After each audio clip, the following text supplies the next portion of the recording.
वेवियां तो बाद भी ना तोड़िए याराने साडी यारी अगे बिस्मिल्लाहिर्रहमानिर्रहीम। हेलो फ्रेंड, अस्सलाम वालेकुम। मैं उम्मीद करता हूँ आप खैरियत से होंगे। तो आपको स्क्रीन पर कुछ इस तरह की ट्रेंडिंग वीडियो दिखाई दे रही है। तो मैं आपको इन शूट से बिल्कुल कैपकट की तरह बनाना सिखाऊँ।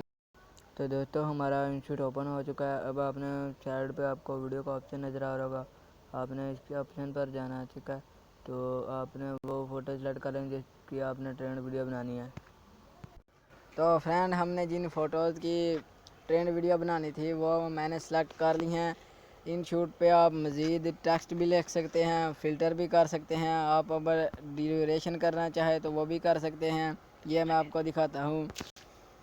इसके बाद आप फ्रेम भी सिलेक्ट कर सकते हैं।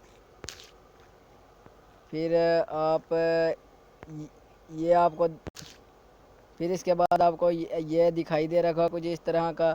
आपने इस पर क्लिक करना है और आप इनमें से कोई भी सिलेक्ट कर सकते हैं। तो मैं इनमें से ये सिलेक्ट करता हूँ। इसके बाद आपने फिर फुल स्क्रीन इसकी स्पीड तेज़ कर लेनी है। स्पीड फुल करने के बाद आपने अप्लाई टू ऑल कर देना है। ये अप्लाई हो जाएगा। तो ये देखें, मेरी ट्रेन वीडियो तैयार हो गई है। तो मैं अब आपको प्ले करके दिखाता हूँ। ये आप देख सकते हैं मेरी किस तरह अच्छी ट्रेंड वीडियो बन गया, बिल्कुल टिकटॉक की तरह, कैपकट की तरह। तो मैं उम्मीद करता हूँ दोस्तों आज की वीडियो आपको अच्छी लगेगी। वीडियो अच्छी लगे वीडियो को लाइक करें, चैनल को सब्सक्राइब नहीं किया चैनल को सब्सक्राइब करें। मिलते हैं अगली वीडियो में, तब तक के लिए अल्लाह हाफिज़।